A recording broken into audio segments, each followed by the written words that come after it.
Howdy, folks. Howdy. I'm Black Dragon, and welcome to Black Dragon Biker TV. This is the Sunday night roundtable, and I'd like to introduce my guests. We've got Big Bone 1%er from the Mighty Outcast Motorcycle Club Nation, and we've got OG Weasel, old school brother from another mother.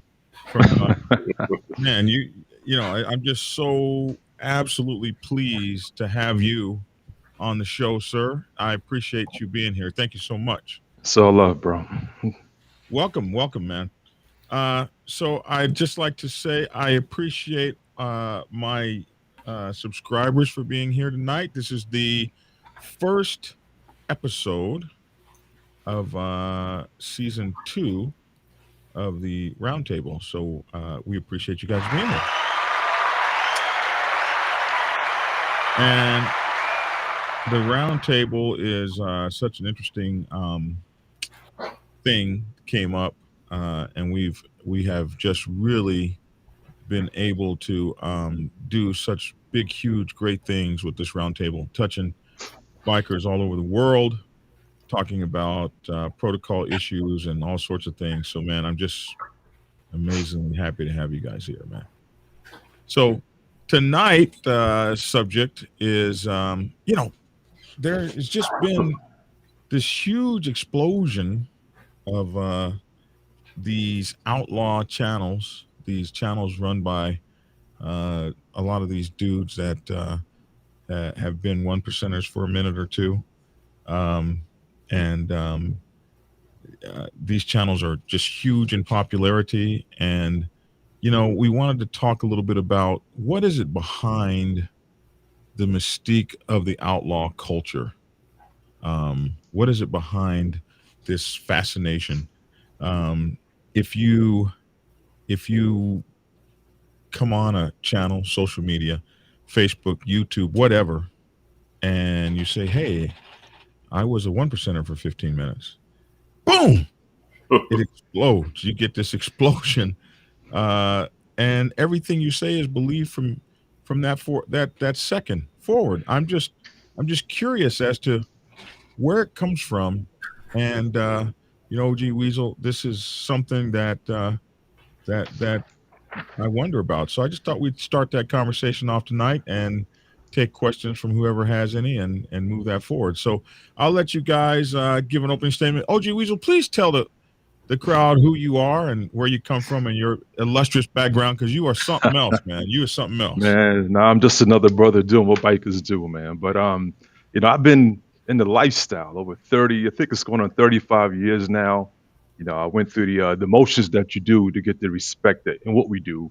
Everything from the co-ed and moving my way up to the traditional, to the diamond club. And then I just got to the point that, when I was tied to certain things, I couldn't speak freely. So I decided just to kind of pass on, the old school values to the brothers that's coming up, and kind of work with different clubs on the back end, be it diamond presidents or whoever, or regular clubs, and just having an impact on the longevity on the set. So I'm up here in Jersey, man, definitely been moving all over the States, having a chance to meet a lot of good brothers over the years, from coast to coast, and just hugging a lot of necks, man. And just somebody who really appreciate this, and just like to pass on, what was given to me the way I got it, versus just somebody,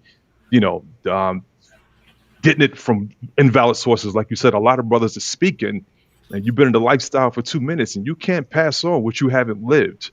So, my thing is just kind of like, give it the way I got it. Sometimes it's tough love, and sometimes, you got to kind of pat a brother on the back and give him to him, the soft way. But whatever it takes, man, to pass on the culture the right way, that's kind of been my focus the last couple of years. So I'm just a regular brother, man. Just a brother out here doing what bikers do, loving what we do, and hopefully raising up good brothers in this at the same time. Man, your career in this thing has been just, I mean, you got 35 years on the set. I don't think you're older than me, man. Yo, You got 3 years longer on the set than I do. Okay. man, we've been at it The for a hell you while. older than yes. Co-ed club to diamond club, and you and I have sat on councils together. We've spoken together. We've been on big boards. We've spoken in front of hundreds of people together. I'm excited. Tell us briefly the name of that channel that you run, so folks can be able to go over there. But that's still right. Sometimes I try to avoid giving too many nuggets. Sometimes you want people to go out and get it. But if you want to just join a little decent group where there's some good knowledge to spit out periodically, it's called MC Protocol 101. It's run by my man, Two Guns, One Percenter from Sin City. And it's kind of, we got a lot of diamonds in there. There's a lot of good talk. It's a lot of banter too that we do over there. But it's all in love. It's all in love. So if you read through the page and look back, you'll definitely see some nuggets that can help you elevate yourself in the lifestyle. We appreciate that, man. And of course, my brother, my love, my heart, I appreciate you, Bone. Yeah, You've been rocking with us for a while. I guess since probably close to the beginning yeah, yeah. of season one. So you know, talk to us a little bit about you. Who are you? Where do you come from? We haven't heard that in a while. Yeah, and you know what? I'm going to do that. I'm going to back up.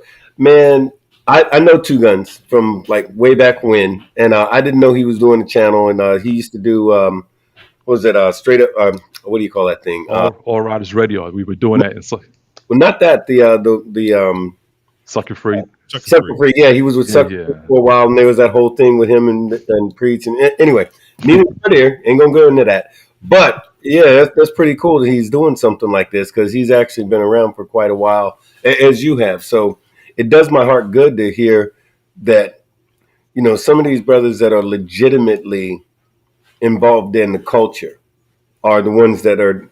I like to hear about us disseminating good, solid information as opposed to somebody that's been in this thing for 20 minutes and trying to, it, it it's unfortunate. Anyway, so about me. So I'm a big bone 1%er. I've been doing this thing for a while, like, was it 20 plus years? I think all the, carried it one. Yeah. So 20 plus years. And, kind of like you, man, it started off with I actually founded a club that on day one was a mixed club, both mixed and also a co-ed club, and that changed real quick, and just went through the paces, and now here I am doing this thing now. I wear a few different hats. I'm the chairman of the COC here in Central Florida, or they call it West Florida or West Central Florida, however we call it. I'm also the 1%er liaison for my club here, and I'm the what else? I am the MC community liaison. I had to just learn how to say this recently. The MC community liaison for a law group that's here in the Tampa Bay area, headed by the Fran Hash Law Group, and so I'm pretty well involved, man. Some people, and I hate to do the toot my horn thing, but with a lot of the stuff that I've been seeing lately, I just kind of got to share, the truth. Like my mother used to say, tell the truth, shame the devil. So the truth of the matter is that there's those of us that are actually really doing this. We're gonna get on here on Sunday or whichever day, and we're gonna, share some stuff, right? But those other days of the week, we're out there pounding the ground, doing the things that bikers do for real. We're living this lifestyle for real. It's not like a time where we punch a clock, you punch in and you punch out, and you just put on your uniform on Friday night, and you got to make sure you got that stuff put back away like Cinderella before you turn into a pumpkin on Monday morning when it's time to go back to work. Nothing wrong with anybody that punches a clock or nothing like that. But for real, there's some of us that this is who we are. not what we're pretending to be. So I'm blessed to be an individual who this is actually who I am. So I love doing this thing like yourself, man. Like you, OG, man. I love what we do.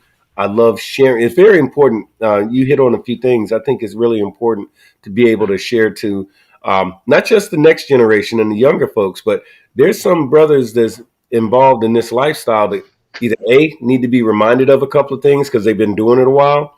They might have been doing, this living this lifestyle in an environment that's not conducive to true protocol, to that does not truly honor sometimes the tradition of what we do, and they don't know.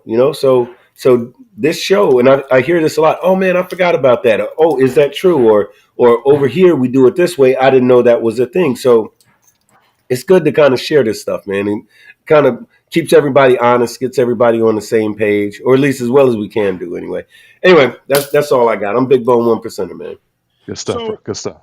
what is this fascination with the outlaw biker? How is it? Why is it that everyone wants to grab a hold of a piece of this? Uh, what is it with that?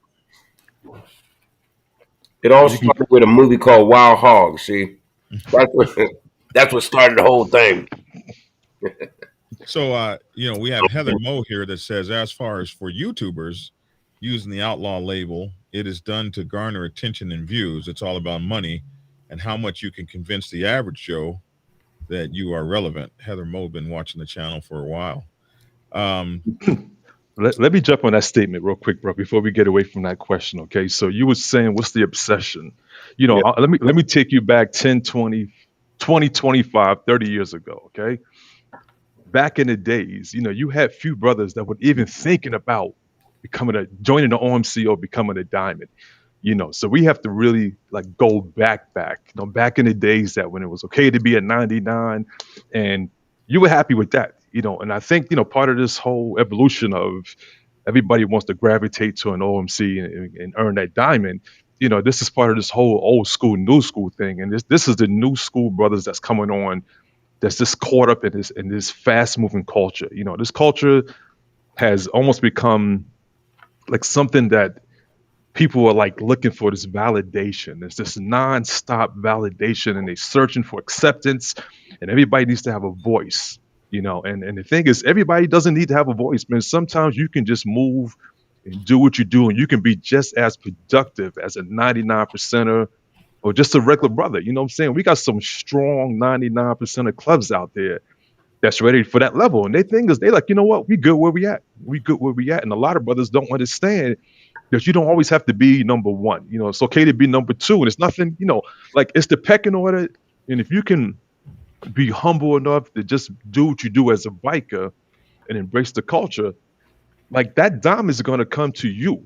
And that's what I like when I meet brothers, man. And we all know that thorough brother that's on the set. He's in a club and he's pounding. And he's, by the book and doing what he has to do as a brother. Like you're going to know when you're ready, or the brothers around you are going to know. You don't always have to run right to that OMC club or have that mindset that, listen, I just picked up this hog. The next step is, I have to go over here. It's like almost as if it's a pressure thing, and this is new. Until all the stuff we're seeing right now, this influx that we're seeing in these OMC clubs, if you go back 10 years, you wouldn't see the numbers that you're seeing now. I mean, let's just keep it real. If you go back 5 years, between the last 5 to 10 years, the last 5 years, things have doubled. I've seen brothers come out of social clubs that's just stepped up. And it's like, Mhm. like a lot of brothers, you're just not ready because you can't tell me that you can you, do you, you one. mean stepped up or stepped in? Well, stepped up, stepped in, fell in, whatever you want. It's just like I said, there's been a lot of fast tracking, and I blame, I'm gonna be honest with you, I blame us as part of it. Because sometimes when we give too much, I mean, I believe in education, but sometimes when you give somebody too much, it's just kind of like they want to know more. They want to know, like, like what is this about? What am I missing over here? So some people feel like they're missing something, or other people feel that I'm not living this lifestyle unless I'm a one, or unless I'm in that OMC club. So it's kind of like they're curious about what's happening over there and why these brothers getting respect and I'm not getting it. So you always feel like there's something that's just not right with your club or as a brother, and especially if you're a weaker minded brother, and you're not really used to getting that respect, and you're not really out there, and then you see the brothers around you that's rocking these OMC rags, and you seeing how they are embraced. I ain't gonna lie to you, it's fascinating, man. It's fascinating because back in the days, when I was coming up, I would sit back, man. I sat back and over the years, and I watched a lot of brothers, and it was impressive, man. This is before, like as I was coming up and just being exposed to different things. It was impressive to watch real brothers do what bikers do, especially on that one side. It was it was mesmerizing. I mean, I was definitely impressed, and I was like, "Yo, man, like these brothers is on a whole different level." And I think that I don't know, just people think that there's some type of glory with that, and you have to understand this is not about you. When you come up there, this is about the culture. This is about you living a lifestyle. So I don't know what half these brothers is really doing. They need to be a real assessment amongst ourselves. Brothers need to look in the mirror and go, "Yo, is this me? Am I the same dude I was last year?" If you got more rings than you got fingers, something is wrong. You know what I'm saying? So there's a disconnect. There's a disconnect in the whole set, and brothers as a whole, truthfully, need to just slow down and say, "Listen, where am I at in this equation?" And if you out there right now, you thinking about, "Yo, man, I'm in a support club now, and I'm gonna be rolling up and everything else." Listen, man, you don't have to do that. Because everybody can't be the big dog. What happens when we got more big dogs than everybody else? At some point, there's going to have to be a cap to what's happening, and Hey, it's going to have to be a rebirth. Weasel, I think like this. I'm glad you said that. I think what happens is this, and again, man, you hit on some really good points. I think what happens is this, and my knee jerk reaction is to talk about the millennial attitude, like the gimme, gimme, let me have, like right now, immediately. So you got some of these guys, and we'll talk about the reasons a little bit more, who for one reason or another, man, they want to be one of the ones. They want to be that, they want to put that one on. That's all well, fine, and good. But in real life, what happens is this. Um, and to some degree, some of the clubs out there have done a poor job vetting these dudes and allowing the, hey, yeah, you were a social club for 5 minutes, you hung around for 20 minutes. Now, we're going to have you probate for another 5 minutes, and here's this patch. And they have no clue what the hell they're doing. I'm not beating up on anybody in particular. It's just the culture in some segments of the culture is moving like that. And first of all, that waters down this culture. That's the first thing. The next thing is that, you know what? This ain't for everybody. This diamond shit is not for everybody. If it, not, I tell people all the time, like when I'm talking to probates and so forth, probies, what we call them, as we're talking to these probies, it's like, hey, man, some of y'all ain't going to make it. Some of y'all ain't supposed to make it. If it was easy, everybody would do it. There would be a million diamonds in North America if it was easy. It's not easy. It's not supposed to be. I don't want us to start making it easy. And when I say easy, what I'm talking about, there's a process, and I'm not just talking about running around and doing stuff and behind a bar and taking out trash. I'm talking about the mental of it. You're supposed to. It's a process, and that process, just like we had in the Marine Corps, that process is supposed to weed out those folks who this isn't for you. So because there's a lot of guys who are on what we call in with us in my club, we call it the 3 Ps. The reasons as to, I know you've heard me say this before, the reasons as to why it is that somebody wants to run over here no matter what. They don't even know what the hell we're doing. They know, damn, them brothers look cool, and they got them black dusters, and oh man, they look cool. And that's about all some of them know. But the other things they know, those 3 Ps, that's pussy, protection, and power. So if you're running to a club and you just gotta get in so you can get laid, so you can feel like a tough guy and have some power, or because you're somebody else, you need to get over there so somebody else won't beat you up. Those are all the wrong reasons to even think about doing this. And one of the things that you said, OG Weasel, man, there are some solid individuals with 99 clubs, with OMCs, all this. I've seen some solid ass females who are like the real deal. And guess what? They ain't never gonna have a diamond. they don't ever need one because they're doing their thing. You know what I mean? Everybody should stay in their lane, and it should be a natural progression. You know what I mean? It took you 30, 35 years to do your thing and to see all of the stuff that you needed to see. It's taken me 22 and something to do my thing. You know what I mean? And Dragon started back during the what was it called? Jurassic. I think is the word that they use for it. But it's true. Like this chick, I mentioned her one time before, but Phoenix from Fierce Angels, this girl's the real deal. She's the real deal. And guess what? If they was handing out diamonds with diamond plated diamonds, she wouldn't want one because she's doing her thing. But Right. Right. Is that So Phoenix from Chicago by chance, bro? Is that so what now? she's from Chicago? Phoenix, is that from Phoenix, Chicago? you know what? I forget. She's a Boricua, and I don't think she's from Chicago, but she might be. so Which no, I'm just kidding. I'm sorry about that. Didn't mean to cut you off, but um, the this I think that when you say it waters down the culture, when we see all these guys running over, and it's not just individual guys, I mean, it's whole clubs. How many outlaw clubs have popped up in the past? I mean, I thought for a while, when I first started, you guys go back 5 years, 6 years when I first started this channel, I was always talking about pop-up clubs. I never thought I'd be talking about pop-up diamond clubs. It just seems to become but it's not just individuals, it's whole diamond clubs. But when you see the stuff that comes with trying to support this fascination with being an outlaw, because the first thing that you think you got to do is go beat down on somebody or push down on somebody or patch police somebody. There's such a disconnect in what old school OMCs were. It's not this thing that we see now. It's not this chest banging, uh, balls out on the motorcycle seat. Yeah. Look at me, look at me. I think Right. I've said it before. MCs have become we sees Mhm. or see me's. Mhm. Not MC, but see me, see me, Like see me, that. see me roar, see me roll down the street, see me act a fool in public, see me act a fool on the highway. And it is just, I think, destroying.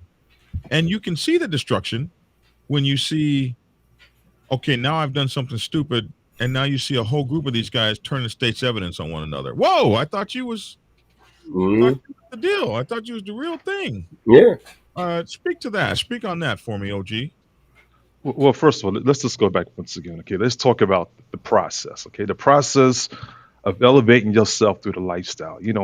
It's a lot of fast tracking. Okay, and I will tell you, as a brother that's went through the motions of coming in the lifestyle and going through the different clubs, and my elevation, changing clubs was about learning. Like I wasn't thinking I want to come in and I want to be a one day and this is what I want to do. I wanted to be a biker.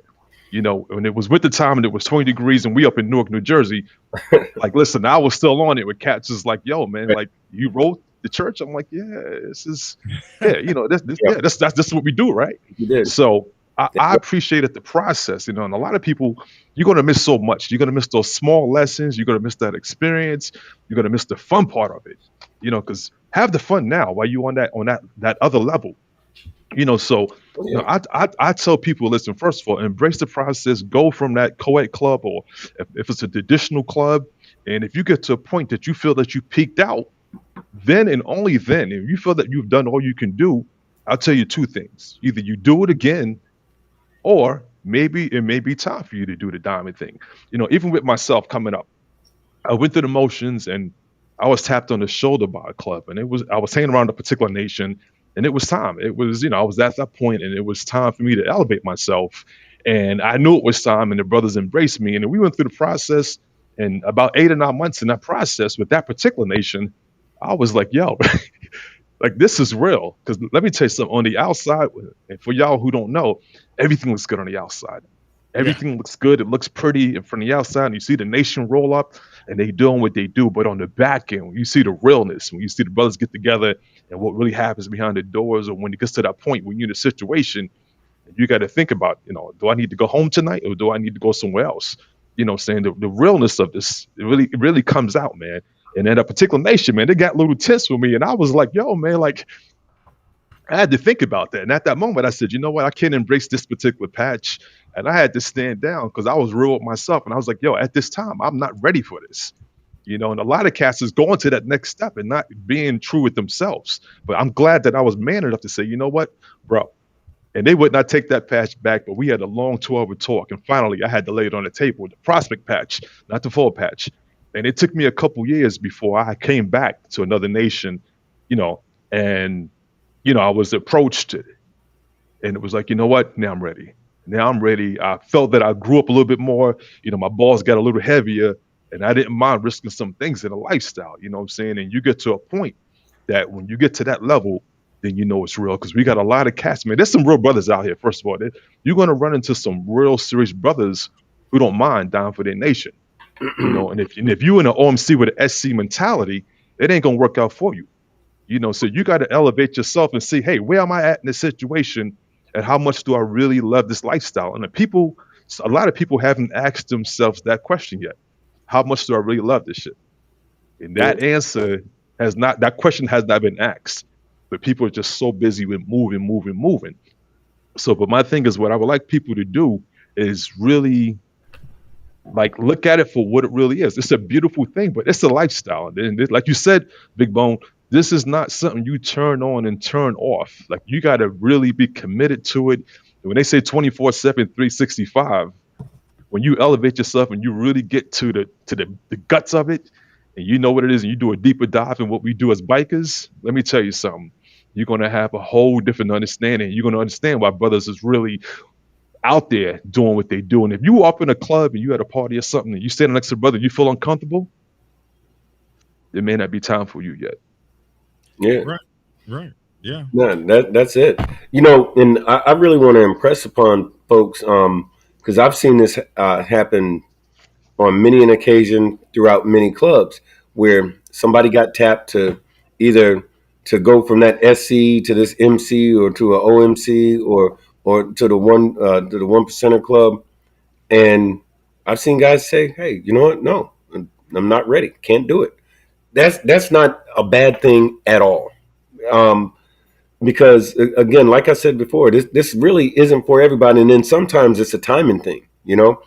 Um, I think when you think about what it is that these clubs do, and it doesn't matter which level of club we're talking about, there's a certain amount of dedication that goes along with being in a club. Because there's a lot of independent bikers who get on their scoots and they go from point A to point B and they do their thing and they're just happy as all get out, and that's fine. If for those folks that are looking for something a little different or something a little more, a club might be they might gravitate toward a club. But then there's so many different types of clubs. And the wrong reason to go to a club, for example, is, hey, I know a guy who I used to know in high school and he's with that club, so that's the place for me. That's not really the way it works. It has to speak to you individually.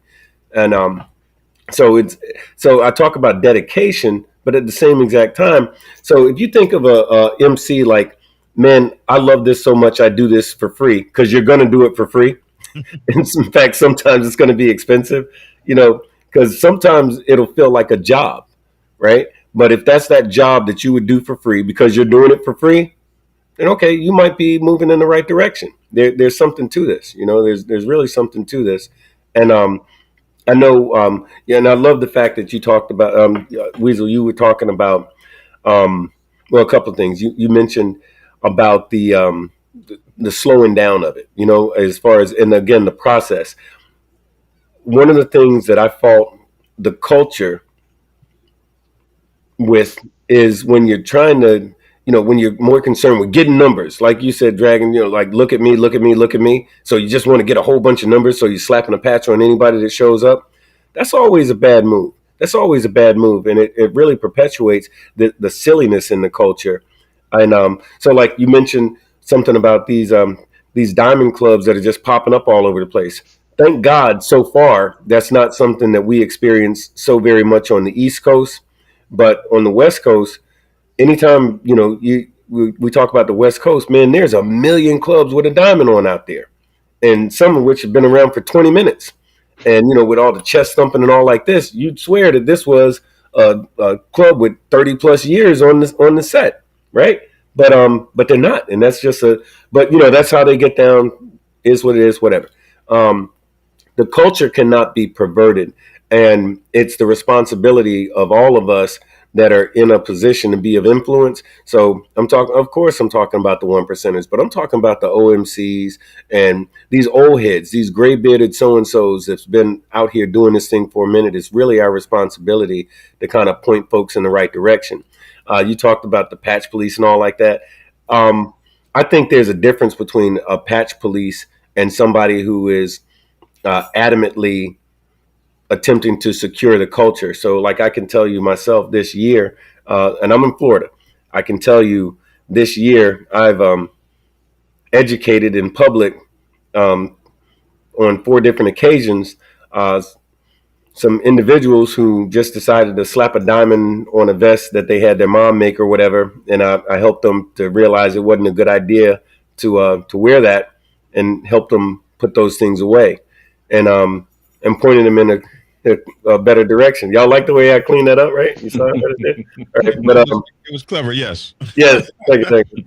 But and the thing is though, is that again, this isn't for everybody. And if it was easy, everybody would be doing it. It's not easy. It comes with a whole lot of headaches. So you gotta love it to to take on the amount of headaches that diamond represents, or that those 3 or 5 patches represent. You really got to have some love for this. There's got to be a reason bigger than the 3 P's as to why you're doing this. And while I'm at it, so these guys have seen one too many TV shows, and they're a tough guy now because they're rolling around looking cool and all this kind of stuff. Don't pretend to be Billy Bad and a tough guy, because that, first of all, that's not what this whole lifestyle is all about. But if you think you are, and you're telling everybody and their mother that how bad you are and how tough guy you are and everything like that, if you're really not that dude, quit doing that, because eventually somebody's going to say, hey, we do need a tough guy, and we need one right now. And if you're not that tough guy right now, you're going to have a problem. You're going to have a So, problem. so you know, what is it that makes a person feel as though this lifestyle that they might not be ready for, that they oftentimes aren't ready for, what makes them think it's something that they can actually grasp? I see it when I see guys get into positions that they think they qualify for. Like, you don't know what you don't know. So I've seen a guy like run for president, wants to be president, all president, does everything he can, or sergeant at arms, or vice president, does everything he can, shooting at the other guy on the phone behind his back and crying and moaning, and all of a sudden you get elected president, and then the first phone call a lot of these guys call me, and first phone call will be, I didn't know I was going to get calls 24 hours a day. Like, Yeah. what the hell did you think? Well, you didn't think, and you didn't ask anybody. So a lot of people can suffer through a prospect period. It's like dating a girl. I've often heard women say, a man will always bring his best representative. Prospects do that too. They bring their best representative. And that representative, you've heard of people being married 30 years and say, I woke up and I didn't know that person. A best representative can hang out for a long time before they actually reveal who they are. So if you haven't looked inside yourself, if you don't know, what makes you think you can actually grasp a hold of something and hold it down further than just getting into it? What makes a person not actually evaluate themselves, so that the first time the evaluation is coming is when you're on the stand turning against all your brothers? What is it that makes a person not be able to see what they're really getting into? Ooh. Hey, I got to jump in here with this one because I'm chomping at the bit, as they say. So this goes back to what I was babbling about a little earlier, man. It's about the process, because much like you just said, hey, you're seeing on day one, and for X number of months or X number of years, in some cases, you're seeing that you're seeing that probate is putting his best foot forward. He's doing what he's supposed to do and all like this. But if, as brothers in that club, as patch holders, your job, like in my club, we say our job is to run them off, because if they ain't supposed to be here, we're gonna run them off. And I know you know who I'm talking about. There's one of my brothers who his son went to join the club, and he said, "Hey, that ain't my son. That's probie number whatever the hell." And I tell you what, if he ain't right for this club, you don't got to worry about running him off, because I'll do it my GD self. And the thing is that if clubs don't embrace the idea of making sure that the next guy who puts that patch on is as solid as he can be, then they deserve to get what they get. And I'm not saying that that everybody who's turned state witness and all like that is didn't go through what they went through. I mean, who knows why, right? But in order to make a solid club, you've got to have a good foundation, and you won't have a good foundation if you get away from the basics, like the tradition of what we do, like the reason that we were doing the reason that clubs do all the stuff that they do now, like real clubs, legitimate clubs, traditional clubs, right? Those clubs that do things like that don't try to reinvent the wheel, those guys have solid members by and large. Those ones that are just trying to cookie cutter rubber stamp and get a bunch of numbers right quick and patch them as quick as they can, they're going to have a different result. So it goes back to just like Weasel said a minute ago. It goes back to the foundation of this thing. You cannot, and I can't say that enough. You cannot water down the process. I've known guys who were probates for 1 year, 2 year, 3 year. I know one cat who was a probie for 7 years. Not in my club, but another club. He was a probie for 7 years. Four, as you were, three years the first time, 4 years the second time. And I think he just wore the club out, and they just, just gave, and, and the guy was one of the most solid brothers that club had, and he died like 4 years after getting his patch, which is just that's ironic. But anyway, but no, for real, man, it goes back to the foundation. And by the way, we never did answer your first question, but that's because Weasel don't like you. He don't want to answer your question. What was the first question? What was the first one we didn't answer? Oh Lord, I'm getting old. No, your first question was, what is the fascination about this culture? Well, yeah, we got. Let me step on that for a second. First of all, let me add on to that question. I'm gonna add a question on the question that I'm gonna answer both. All right. Right on. And to extend that, we should be like, at what point did people get comfortable with wanting to join the OMC? Like this is when we get into the old school and the new school. Like, what point did you get comfortable to even get that idea? Because the idea, let me tell you, going back 20 years, that shit. Excuse me, I forgot you got to control candle. My apologies, bro. Going back 20 years, man, the thought of that was scary to me, man. Yeah. When I saw a diamond, I used to get scared. Like, I kind of like, we all do it. We kind of fade to black a little bit and cut in the corner. And I was always in the corner. Then the bros would come over there. And I was like, oh, man, now I got to move now. Man, I was comfortable in this corner.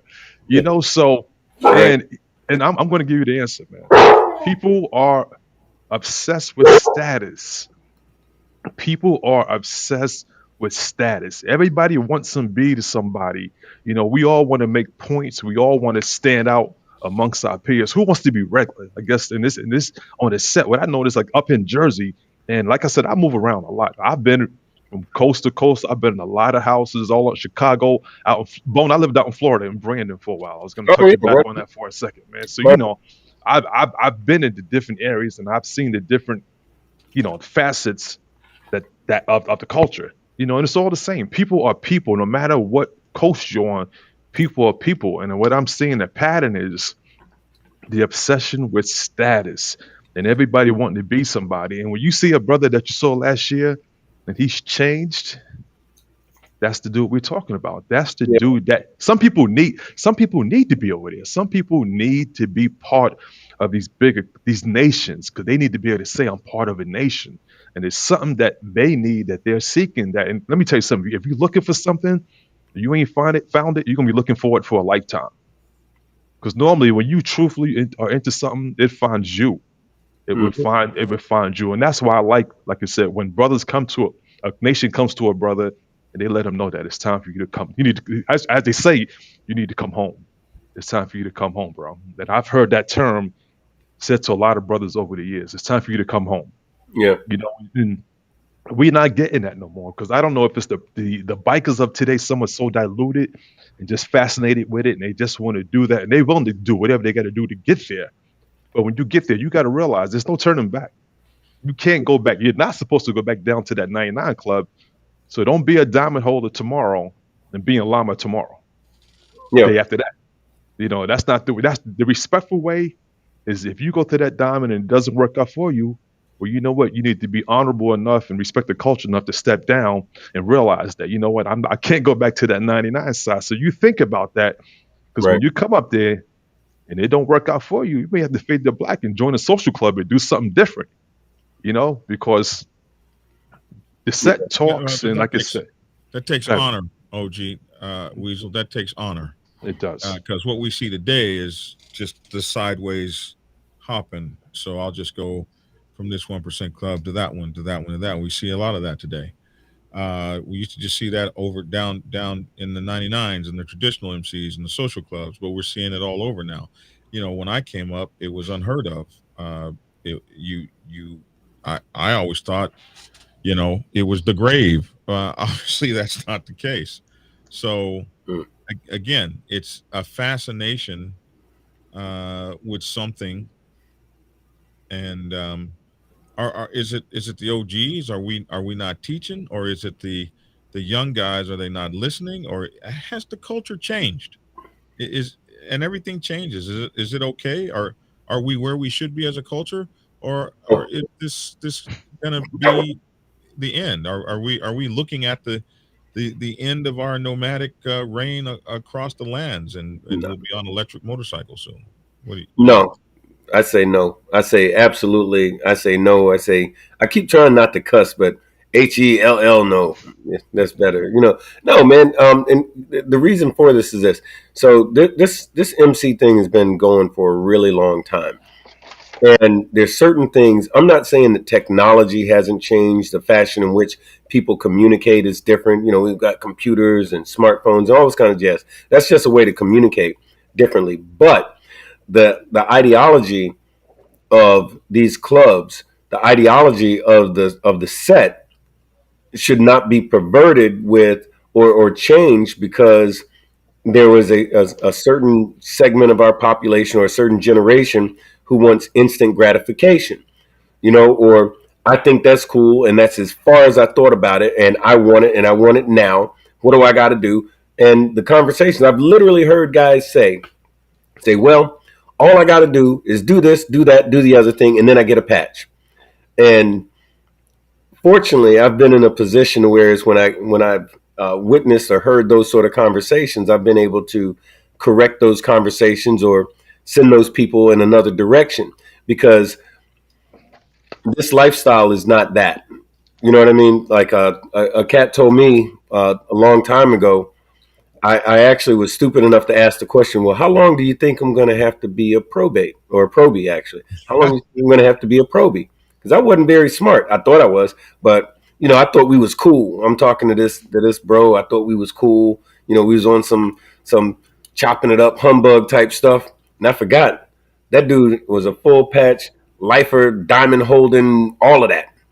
And I literally saw the switch go off in his head when I asked that question. And it went from we was cool talking about girls and crazy stuff and chopping it up. When I asked that question, he was like, got quiet, looked at me like I had three freaking heads. And he goes, why? You going to be busy for the next 3 to 10 years? I'm like, that sounds like a prison sentence. That was a prison sentence. And he was like, why? What you got going on for the next 3 to 10 years? Because if you don't got nothing going on, sit your ass down, shut your ass up, and be a probie for a while. Some of the best information, some of the best things I could have ever heard. So I said to myself, hey, am I that busy? Yeah, if I want it, let me do it. If I don't, then I should leave. Some of the best best stuff I ever heard. But the thing is, though, is like this, man. It's like, hey, if this is a thing you want, if you, for whatever reason, and hopefully it's for the right reasons, is, hey, if you want to come here, man, God willing, you come here with the right ideology. Like, so with us, and there's a lot of clubs that say, oh, we don't recruit, we don't recruit. Half of them are lying, right? And let me just say, ooh, I just heard a bunch of feelings. So what? Half of those clubs that say we don't recruit are lying. Now, with us, we legitimately don't, because of the fact of what we're talking about right now. You don't have to recruit when you got a million so and so's who saw sons that are going to keep running at you and all, like, oh, when can I start and all this kind of stuff, right?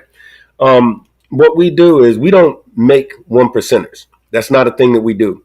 What we do is we find like-minded individuals who already have the attitude, the way of thinking. Again, I keep saying ideology that we have, and we just show them how we do it when you come home. Here's how we do it. And if this is something you want, we explain, here's the effort that you're going to have to put into it. And even then, and don't take it lightly. Like I've told many people, take a minute to think about this. We can talk about this in a month or two, whatever. Ain't no big rush. So, no, I think I'm ready. Take a minute. Take a minute. Let's think about this. Because I'm telling you, and if you as a patch holder make it real clear, and especially if it's an individual that knows you and or trusts you, right? And you make it very clear, so now they know what they're getting into. One of the things I heard about 4 or 5 years ago, I heard Proby say, I didn't sign up for this. I didn't know this was what was going on. Okay, now you're a liar. You're a liar because you did know. You know what I mean? So anyway, I digress. But the point is, though, and really goes right back to what you were saying, Weasel, the foundation. The foundation. Everything Absolutely. relates to the foundation. Well, let me just add one thing to this. You're talking about why do people feel that it's okay to come on over to the OMC side, and I'm going to associate that with what I call false growth. You go out and you get the Harley, so all of a sudden you think that that bike has changed your mentality because you have the tool to embrace the elevation part of it. Then Right. because you go on a page or two and you hear a couple of shows and you get a couple of knowledge, a couple of nuggets from an older brother that gave you a little something. And first of all, you don't even know if it's even validated because you don't know any better yourself.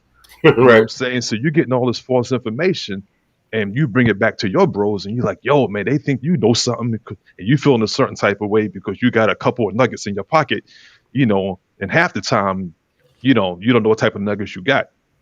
And here you go. You're off to the closest diamond club and you got that interest on the table, and you think you're ready for it. And there you go, going through the process. And when you start that process, man, nobody wants to be embarrassed. And sometimes brothers see what it is and they question themselves. They won't say it to you. They'll be like, damn, man, I already started this process now. And 9 times out of 10, the average brother, because of ego alone, and it just in terms of facing failure, they won't turn back. So they'll go through the full process and do what they got to do to get that full patch, but they know it's not right. Then they ask themselves, "What are we doing here?" And then they get in there, and you'll kind of see them, man. They'll kind of be in the background, especially when they're not with their bros that can kind of support those brothers that really represent what it's about, And let me say this again, man. There's two type of brothers that you're going to get on that side.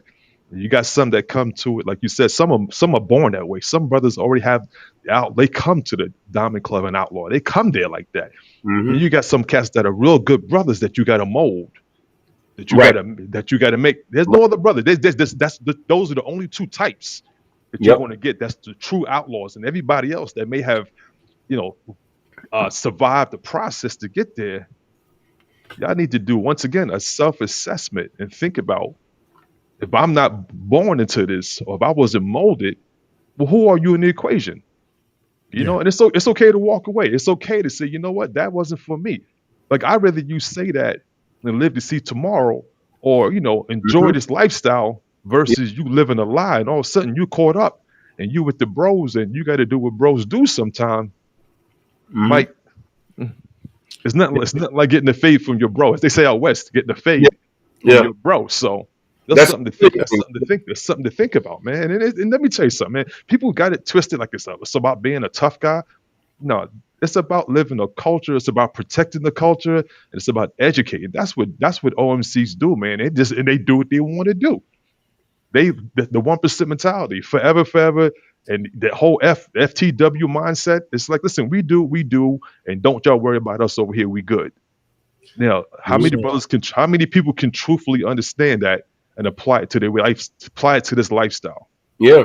So, first of all, I'd like to say thank you, Blatant Express, for that super chat. We really do appreciate that. Thank you for that. OG Weasel, you take me back to Jesus, maybe 2016, 2017, where you gave a speech. Uh, it might have been at the PROC. I forget where we were. You gave a speech or you did it on a show and you talked about wearing those various patches, and you in your show you said putting on certain patches and things like that put you in a lifestyle you might not be ready to be in. Do you remember that? Man, I've been talking so much over these years, man. But if you say that's what it is, that's I what it I, is, man. I I'm remember it old. specifically because I wrote several articles based on that, and I remember when you said that, and it'd be fun. It's funny that one of the things you mentioned in particular was the FTW patches and the Forever patches, and Right. you were talking to some 99s, and you were like, I see these Forever patches on your vest, I see these FTW patches, and I see these middle fingers and stuff, and do you actually know what that stuff means? You got that all over your vest. Yeah, Do yeah. you even understand what you're saying or even what you're asking for when you got that stuff on your vest? And I you opened my eyes, and I'm talking about, man, that had to be 7-8 years ago or something like that. But you know what? To validate that comment, I kind of remember that, and I'll tell you what was bothering me for a long time. You would go in the book, and what you would see pictures like this. Everybody was doing this. Everybody's doing this, and I was like, you know what? Like, to me, that signature meant something. That was associated with a certain type of brother, and that was reserved for certain people. All of a Right. sudden, there was a point. If you look back through your pictures on the book, man, everybody was doing that, man, and I was like, Yep. what? Why? What are you trying to say? Like, who are you trying to be? Like, let them brothers. That's reserved. You know what I'm saying? You got to protect the culture and these little signatures and everything else that people are rocking, like the get back whips. Like, Yeah. I get offended when I see certain things, and I'm like, yo, my man, like, what's up with you and the whip? Little things that people are rocking, and it's like, why do you need a whip? And it's just like people, like, it goes back. People want to show some type of status, or they want to stand out, and I'm like, listen, we got to start respecting the culture for what it is, and that's why all this new school stuff. Get out of here with that nonsense, man. Like, listen, that's why I'm old school. You know why? Because it's predictable, and you know what it is. So if I go out to Chicago and I decide I want to go by the Lover's house or the Will's house, we know what it is. Everybody knows what the culture is. So I ain't got to sit here and figure out if you're doing something new. The culture is the culture. But when you get all this nonsense and all these new clowns coming to the table and giving their version of what this is supposed to be, then You know, you, that's when you get everything gets diluted and it gets muddy when we need to have these discussions. Yo, OG, let me tell you. hold on. Let Go me, ahead. OG. You crack me up with that because I have to talk about the time that I pulled out up in front of a 99 club over here in Georgia, in Atlanta one night, and the dude came running out talking about, you've got your headlights pointing my club, blah blah blah. And I was like, who the hell are you that you need to be worried about headlights pointing your club? You worried about the wrong damn thing. Maybe you should be trying to thank me for riding over here. And I'll never Mhm. forget. I told a story a couple of days ago about how we went over to a club. It was 18 degrees out. The wind chill was minus God. And we were the only motorcycle club to go to their bike night, the only one to even show up. And we all showed up on motorcycles. This guy got mad at the prospect for his bike pointing at the clubhouse, come out yelling and talking crazy. And we got in the clubhouse. He said, uh, you know, you can understand how mad I am. Yeah, man, we're gonna tell the prospect not to do that again. Yeah, you could understand if I went over and kicked over all y'all's bikes, wouldn't you? And I said, no, you would have just gotten yourself whooped in your own clubhouse. You worried about the wrong thing, man. Why not thank you for coming? Like they want to attach so many of these what they feel like OMC or Diamond things like you park at a Diamond Clubhouse point in the club, you might get slapped in the back of the head. But you're gonna come running over here at your clubhouse like bro, you ain't even got that issue. Stop, quit it. Be, you know, so I'm with you 100% on that. OG, go ahead. I want to tell you some. I know BD, you'll get a kick out of this. So again, I don't carry a badge. I'm not the patch police. However, on occasion, you know, you got to help some folks. Anyway, just a month and a half, 2 months ago, there's this certain club who they never leave the city. You know, they wouldn't break a state line if their life depended on it. And anyway, we ran into each other, and all of these cats, every one of them had their brand new, shiny looking, the laundry pen. You know what I'm talking about? The laundry pen. Now, there's a story behind the laundry pen. I won't go into it now. There's a reason as to why certain brothers wear that. It signifies a certain thing, and there's a history to it. So I'm seeing these cats who are a 99 club, not even they're barely a 99 club. I'll put it like that. And these cats with all the stuff, and everybody's all thugged out, tough with like 20 rings and only 10 fingers, and the whole thing, right? So as I get off the bike, I was trying to think where I was. As I get off the bike, their SA comes over to me because he recognized me. Hey, such and such and such and such, and he goes saying something to the effect of, "Could I move?" He says to me, he goes, "Hey, would it be okay if I move my bike to the other side of the pump so that the rest of his brothers could go over here and gas up on this pump?" So I said, "No." He's looking at me all crazy. Well, I'm asking you to. I said, "Hey, matter of fact, no." I asked him to get his number one and his number two, and I could, as we say in the Marine Corps, like y'all say in the Navy too. So I dressed them the fuck down. A, how dare you even think that that's cool for your guy to speak to me like that or at all? Keep it 100 based on who they was. And I'm not even funny acting like that. But the part two is I had to know, why is it that everyone in this damn club was wearing this doggone laundry pin, and I asked them, "Hey, do y'all know what that means? Because all of y'all are wearing it. What does it mean?" And they looked around, and there was a lot of head scratching and people looking at their feet and kicking the can and all this kind of stuff, and nobody knew. So I said, "Hey, I'll tell you what." I said, "Let's do this. Since you're disrespecting me by wearing that, I'm going to need y'all to collect those. I'm going to bring those with me until you guys can figure out why the hell you're supposed to be wearing them." So I did that. And a lot of the bros think that is hilarious and this, that, and other thing. And but you know what? It goes back to, how come you gonna put something on and you haven't done your homework? How you gonna wear that and you don't know what it means? Now, for the civilians that are listening to us, they have no clue what we're talking about. For the legit bikers, they have an appreciation or understanding of what that means. And some people say it's regional. It's not really regional. Um, it's somewhat regional, only somewhat regional, but there's a basic understanding as to what that is, right?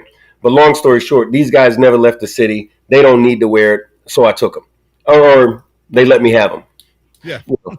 Um, but anyway, but again, protecting the culture, man, protecting the culture is, and it's a shame because we've got to do this. Like, I know both of y'all find yourselves engaging in these sort of conversations and these sort of situations so much more frequently than once upon a time. But you know what? I'm okay with it. I'm okay with it because this lifestyle and this culture is important to me. So if that's what I got to do, then that's what I'll do. As silly as it sounds, hey, got to do it. Let me say one thing real quick before we run out of time. I know it's getting late in the hour. I'm going to challenge all the 99 clubs to do one thing. I'm going to challenge y'all to dumb your club down.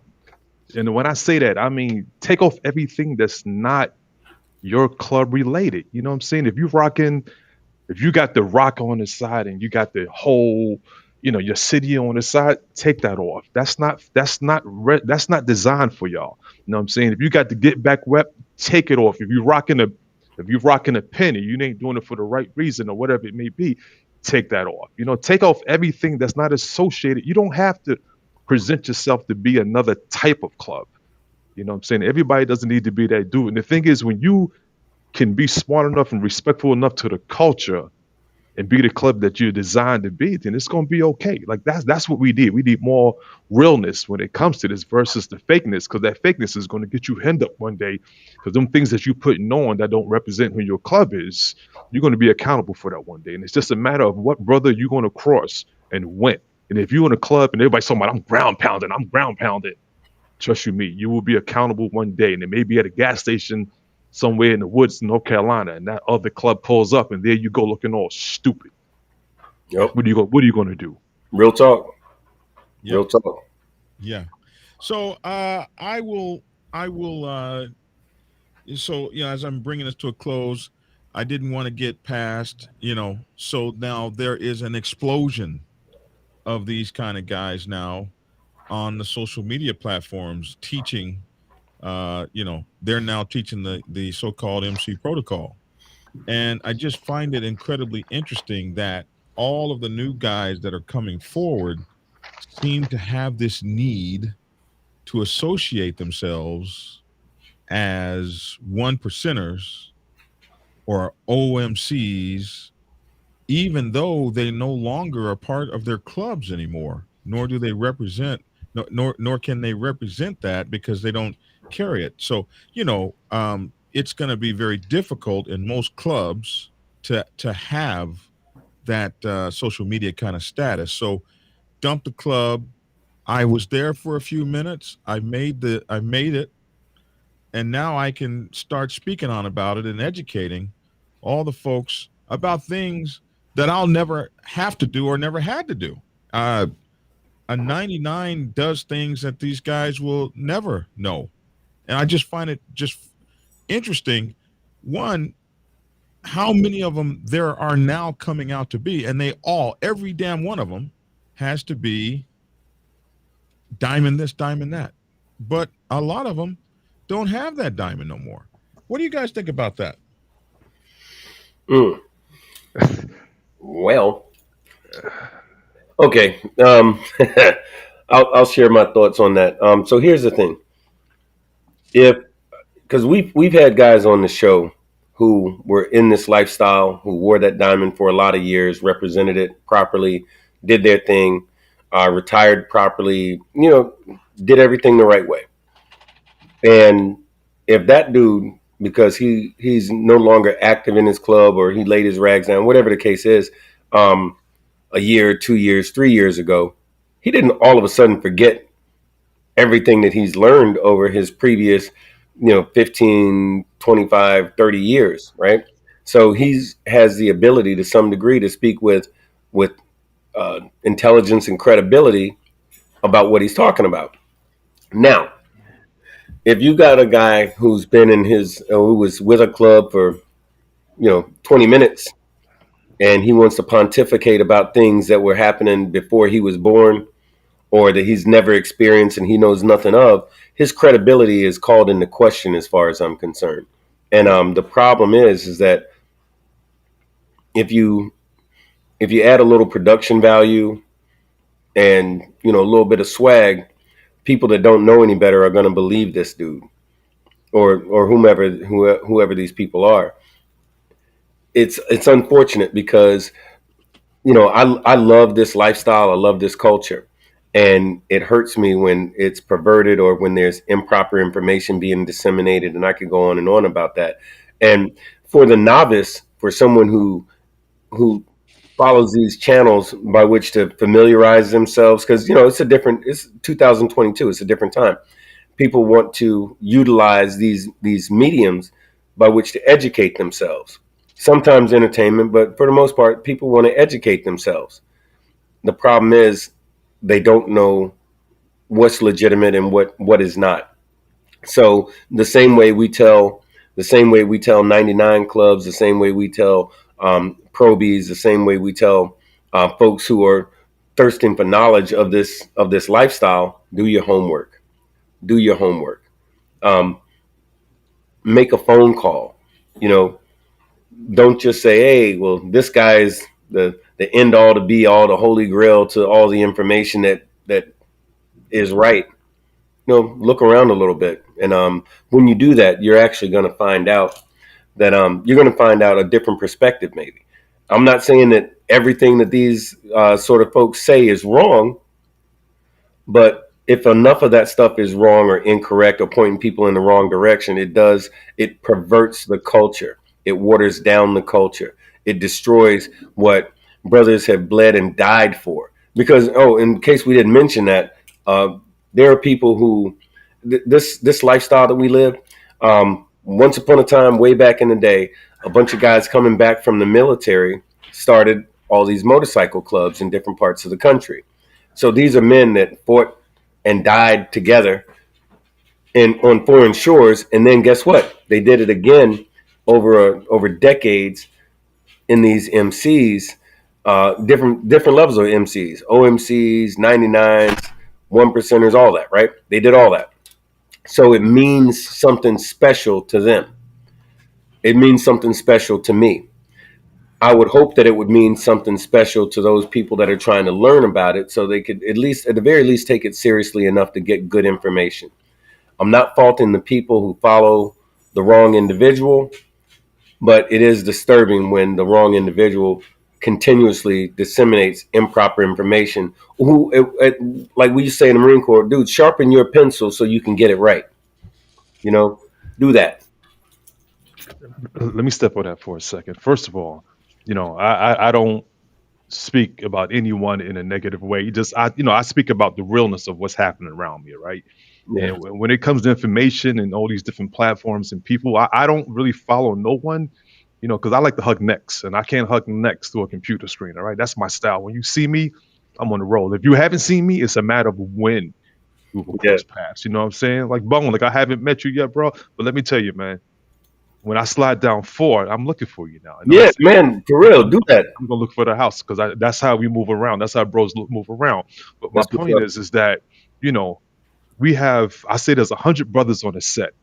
When I say 100 brothers, that means that if you put certain names out there, someone's gonna know this brother. And they're gonna validate who this brother is. So if you speaking to the community, no matter who you are, if you holding a one, a half a one, or a zero, or a -2, okay, I'm going to want to know who you are and what's your story. And if I can't find out your story and validate it, then I'm not going to be so as inclined to want to, follow you. Like there's different pages out there that I had to research because some brothers had a strong voice that were directing a lot of the followers, and I was like, who are these people, man? And when I did some research, I was like, okay, like I was shocked to hear that they were real wet behind the ears, and a lot of times, like I say, anybody can tell a story, but when you live it, it's different. When you've been there and you lived it, it's Right. different. You know what I'm saying? When you've been to different houses and you've been around these states and you met those bros, it's different because when you come back with those stories, it's different. Yes. You know Yeah. what I'm saying? So the thing is, I don't care who it is. If you follow somebody, anybody, you need to validate who they are and get their true resume. And that's because I tell you, I'm this person. Listen, make some phone calls. You know what I'm saying? Like, yeah, I'm up in Jersey, so if you want to know who Weasel is, it may be worth you asking, who's this mother, who this bro, man? Who's this brother Weasel? Make a couple of calls. Maybe somebody can tell you. I don't know. But the thing is, if you listen to my words, man, don't take it to heart. Find out who I am first, then say, you know what?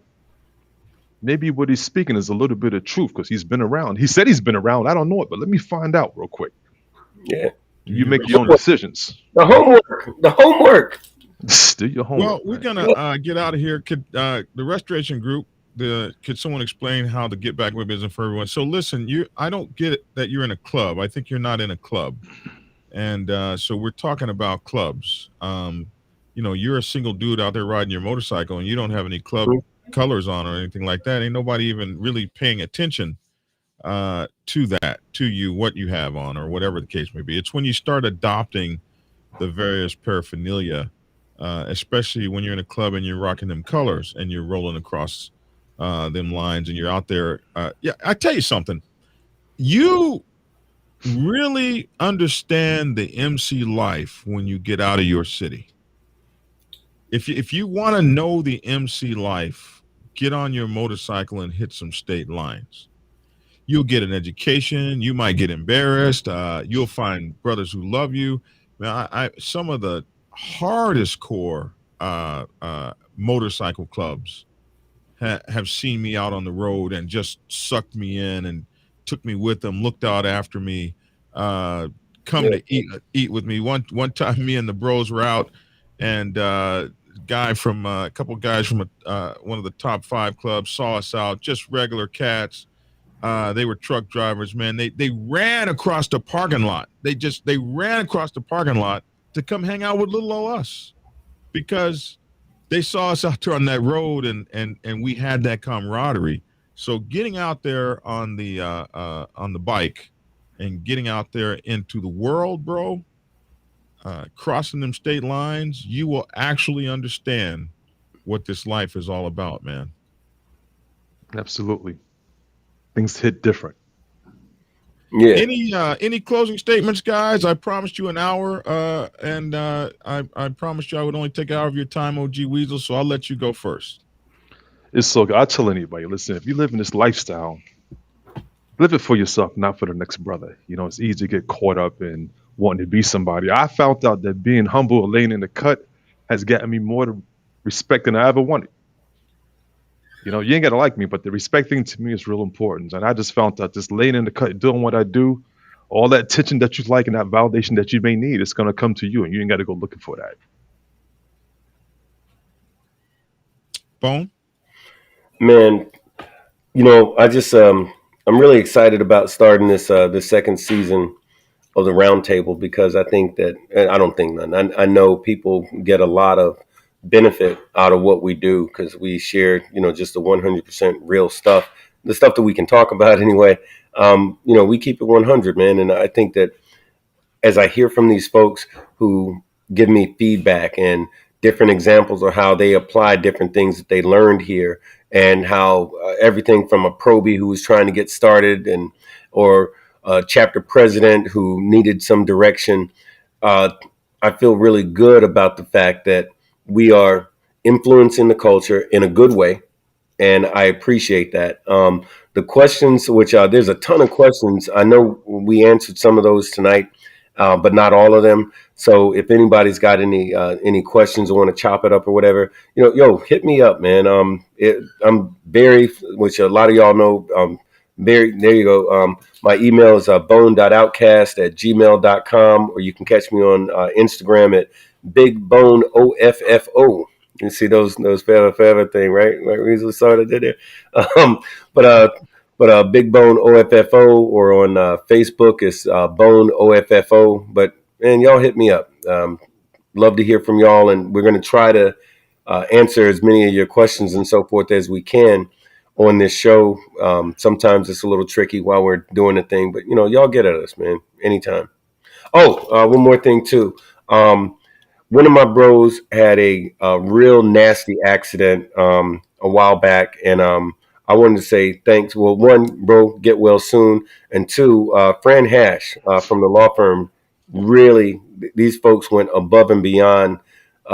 It's not like the normal thing you hear about on TV. So the Fran Hash Law Firm, check them out at lawfran.com. We love those folks for what they do for our community down here. So thank you. Anyway, that's all I got. Man, thank you guys for being on the first first show of the second season. Brother OG Weasel, man, I hope to have you back as many Sundays as you can come. You are a wealth of knowledge, and I wish people would do their homework. You are a living legend, and I have. We all are, man. We all are in our own way, man. We all are. Well, and that's you. That's how you're going to say that every time. So I love you, man. I appreciate you. Have a great night, sir. Take care. Absolutely. And you, my man, Yeah, man. we'll talk in a little bit. Have a great night. Take care. Wow, man. So the first season, second season. First season's over. Second season has started. We had a couple weeks off, and Easter and stuff like that. Also, the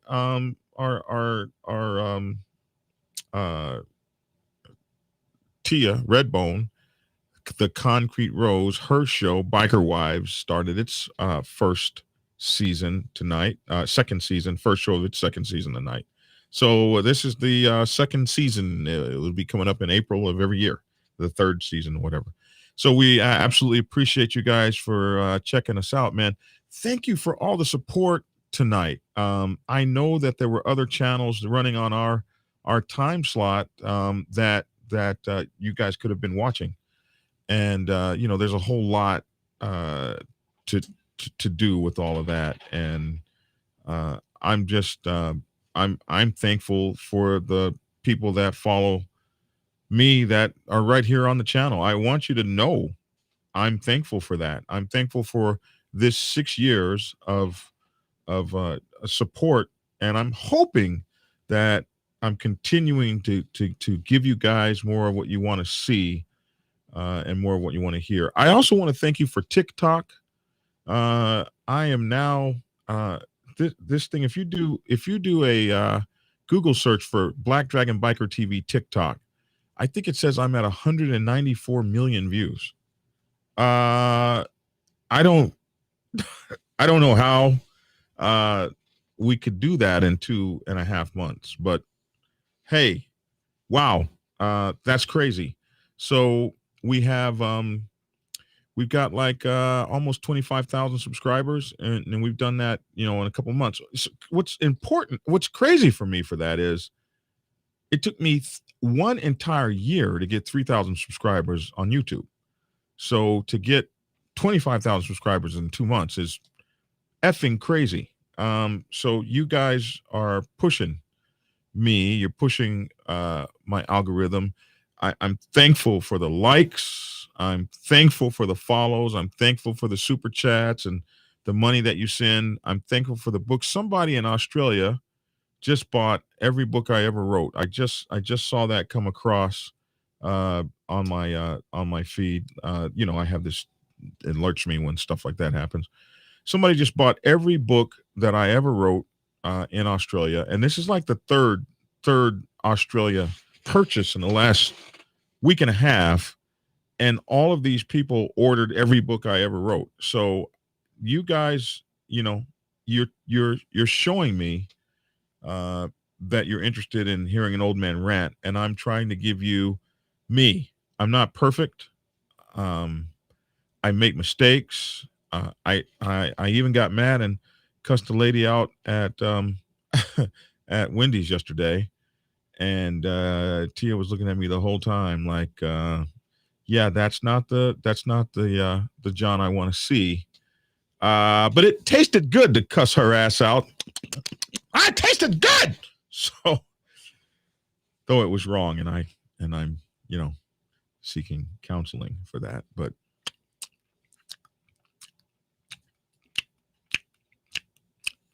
sometimes it just tastes good to cuss a mofo out. Oh hell, I didn't know that she was on here. Well, you can never get far.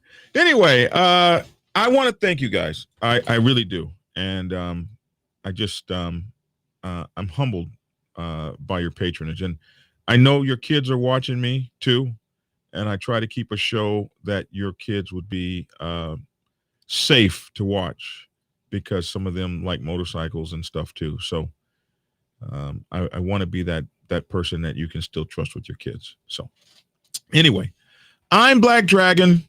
That's my 2 cents. Love to hear your 2 cents in the comment section below. We'll be on in the morning with news. Black Dragon Biker TV on YouTube News. Go check us out. Black Dragon Biker TV TikTok, Black Dragon Biker TV YouTube, Black Dragon Biker TV Instagram, Black Dragon Biker, the Facebook page. Go like all those, and please subscribe. And thank you for all you do. Thank you for my club brothers that are on watching. Thank you, President Devil up in the Maryland chapter. Thank you for your support. Thank everybody. Thank you all. It means a lot to me. Okay. All right. So let me get out of here before I start, weeping and stuff. All right. Trying to find the out button. There's I really need, man, I can't wait till I get like my own like person so I can say, take us out of here, But anyway, I found the out button. So I'm out and get the book. Prepare yourself to take the helm as president of your mighty motorcycle club by delving into the pages of Black Dragon's newest book, The President's Bible, Chronicle 1, Principles of Motorcycle Club Leadership. There you will learn to advance your skills in applying the 14 scientific principles of leadership similar to those taught to officers in the United States Naval Service. Available in hardcover, paperback, and ebook. Get yours today on Amazon, Kindle, or order it at your local bookstore. Order your autographed copy from blackdragonsgear.com. Be the best motorcycle club president you can be. Get the book. And of course, you guys know I love these rings. My sister accused me of having demonic rings. How are you gonna accuse me? She told me she was terrified of my rings, and she said each ring was more demonic than the one that I would previously put on. Each one was more terrifying than the previous one, and I don't understand how she could say that about my rings. My rings are cool, You gotta have some cool rings if you're, these are my rings, man. So if you like rings, like I like rings, biker rings, you can go here to Gothic Rings, gthic.com. Just like with the soap company, if you use your discount code of Black Dragon, you get you a very cool discount, 20% in this case. I like the Medusa ring, man. They got some very cool rings here. They got Masonic rings, So use these folks. They're pewter and all kind of stuff, silver, actual silver in these rings, and they've got stainless steel rings. Man, their rings are the bomb. I like them. I wear them. So get you some. Get you some, man. Get you some. Okay, here. Let's check this out real quick. I've been talking about my hero soap. I wanted to show you guys. Here's my empty bag of my hero soap. I actually use this stuff. I'm going to do a commercial with me in the shower. You guys will like that, won't you? Won't you guys like seeing me in the shower? I'm going to have a model with me, some sort of maybe 2 or 3 models around me. I don't know if you guys remember the commercials that used to have Joe Namath in them. Great balls of comfort with Noxzema. You remember those commercials? Are you guys old enough for that? Where he had these models around and he's in the shower and he's got this Noxzema cream. Yeah, so I'm gonna do me some. You guys want to see me naked, right? So anyway, this Hero Soap Company, I use this stuff. They sent it to me. I used it, and it's awesome stuff. And what I like about it, and I'll just be kind of cool with this, is that it's manly. It smells good. They got all kinds of soaps. They've got lavender and all these kind of manly smells. Peppermint tea tree, peppermint cool, spearmint. The woods. They have body washes now, which is new for them. They didn't have the body washes when they first contacted me, but they got them now. What I like about these folks is that they give a percentage of their sales back to charities that are focused on helping veterans and first responders. So that's they say, we want to thank you for helping us support our veterans. So if you and first responders, so if you buy some of this soap, they're going to send, you can get a subscription. That's the other thing. You can get a soap subscription, like you can get a razor blade subscription. And if you buy their soap, a few things happen. One, they send, you get some soap to wash your ass. They get some money, that part of it they're going to give to veterans and first responders. And if you use the discount code Black Dragon, which is what we're hoping you use, they will give a percentage to us as well, which keeps the show supported. So Good on them. Good on you. Good on us. You are fake news. Black Dragon Biker News Network. Biker News you can trust. Biker News you can trust. Biker News you can trust. Biker News you can trust.